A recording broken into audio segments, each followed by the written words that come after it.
ক্ষতিগ্রস্তদের অভিযোগ, পতিত সরকারের সময়ে জেলা যুবলীগের সাংগঠনিক সম্পাদক ও যশোর পৌরসভার ৪ নম্বর ওয়ার্ড কাউন্সিলর জাহিদ হোসেন মিলন একাধিক ড্রেজার মেশিন দিয়ে অবৈধভাবে বালু উত্তোলন করেন। যশোরের ভৈরব নদ থেকে অতিরিক্ত বালু উত্তোলনের কারণে পাড় ধসে ভেঙে পড়েছে বসতবাড়ি।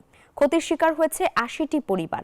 এজন্য বিগত ক্ষমতাসীন সরকারের স্থানীয় নেতাদের প্রভাব ও পানি উন্নয়ন বোর্ডের উদাসীনতাকে দুষছেন ক্ষতিগ্রস্ত পরিবারগুলো। যশোর থেকে বুলবুল শহীদ খান হিমেলের তথ্যচিত্রে ডেস্ক রিপোর্ট।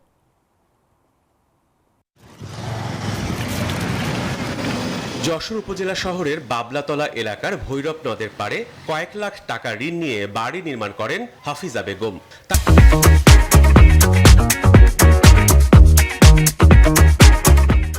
তার দাবি, ২০২০ সালে কয়েক দফা একাধিক ড্রেজিং মেশিন দিয়ে বালু উত্তোলন করায় ধসে পড়ে তার বসত বাড়িটি। শুধু হাফিজা বেগমই নয়, পাড় ধসে এমন ক্ষতির শিকার হয়েছেন আরো অনেকেই। বালি তোলার কারণে আমার বাড়িটা ধসে পড়ে গেছে। আমি এখনো দিন আদায় রয়েছি, আমি দিন শোধ হইনি এখনো। আমি যে এখন কোন জায়গায় ভাড়া থাকবো, আমার ভাড়া দেওয়ার মতন আমার পরিস্থিতি এখন নেই। মাথা গুজার ঠাই চাই, আমাদের মাথা গুজার ঠাই নাই। ক্ষতিগ্রস্তদের অভিযোগ, পতিত সরকারের সময়ে জেলা যুবলীগের সাংগঠনিক সম্পাদক ও যশোর পৌরসভার ৪ নম্বর ওয়ার্ড কাউন্সিলর জাহিদ হোসেন মিলন একাধিক ড্রেজার মেশিন দিয়ে অবৈধভাবে বালু উত্তোলন করেন। এ বিষয়ে পানি উন্নয়ন বোর্ডকে অবহিত করেও কোনো ফল পাননি তারা। আমি বারবার বলেছি, ভাই আমার ঘরটা তো থাকবে না, পড়ে যাবে।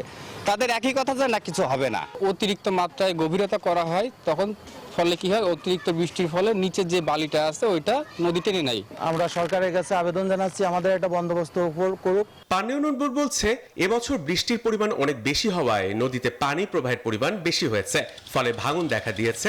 পার রক্ষা ও ক্ষতিগ্রস্তদের ক্ষতিপূরণের ব্যাপারে বিধি মোতাবেক ব্যবস্থা নেওয়া হবে। স্রোতের কারণে কিছু কিছু জায়গায় ভাঙন দেখা দিচ্ছে এবং আমি নিজে ওই জায়গাগুলো দেখছি।